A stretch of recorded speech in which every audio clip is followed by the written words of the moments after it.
రోజు హిందూ సొసైటీ తాండూర్ తరపు నుంచి మైక్రో ఆర్టిస్ట్గా తాండూరులో పేరొందినటువంటి మధును అభినందించడానికి రావడం జరిగింది.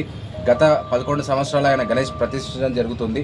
7 సంవత్సరాలుగా సృజనాత్మకంగా వివిధ రూపాలతో పర్యావరణ హితంగా ఆయన గణేష్ రూపం అనేది చేయడం జరుగుతుంది. ఒకసారి ఈసారి మాత్రం కుండలతో చేయడం జరిగింది. గతంలో గోనె సంచులతో లేకపోతే వివిధ రూపాలుగా కూడా చేయడం జరిగింది. వాస్తవంగా మధు యొక్క కళ తాండూరుకే గర్వకారణం కాబట్టి యావత్ యువత అందరూ కూడా మధుని స్ఫూర్తిగా తీసుకొని పర్యావరణ హితంగా ఇలాంటి గణేష్ను రూపొందించాల్సిందిగా విజ్ఞప్తి చేస్తూ ఉన్నాం హిందూ సఖేన్ సమితి తరపు నుంచి.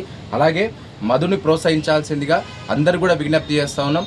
ఆయన రెడీ ఉన్నాడు. ఒకవేళ ఎవరైనా ఆర్డర్ ఇచ్చినా ఏది చేసినా కూడా పర్యావరణ హితంగా వివిధ రూపాలతో గణేష్ను నిర్మించడానికి గణేష్ను తయారు చేయడానికి కూడా రెడీ ఉన్నాడు. కాబట్టి ఆ విధంగా మధు కూడా వాస్తవంగా రెడీ ఉన్నాడు. కాబట్టి మధును ప్రోత్సహించాల్సిన బాధ్యత మన అందరిపైన ఉన్నది. యావత్ తాండూరుకే గర్వకారణం మధు యొక్క కళ కాబట్టి మధును భవిష్యత్తులో కూడా హిందూ సఖేన్ సమితి నుంచి మనం ప్రోత్సహిస్తూ ఉన్నాం. యావత్ యువకులకు కూడా వినాయక మండపాలు కూడా విజ్ఞప్తి చేస్తూ ఉన్నాం. నెక్స్ట్ ఇయర్ అయితే గణేష్ పండుగ ఉందో గణేష్ పండుగలో చాలా మట్టుకు మట్టి విగ్రహాలు ప్రతిష్ఠించాల్సిందిగా పర్యావరణ హితం కోసం విజ్ఞప్తి చేస్తాం.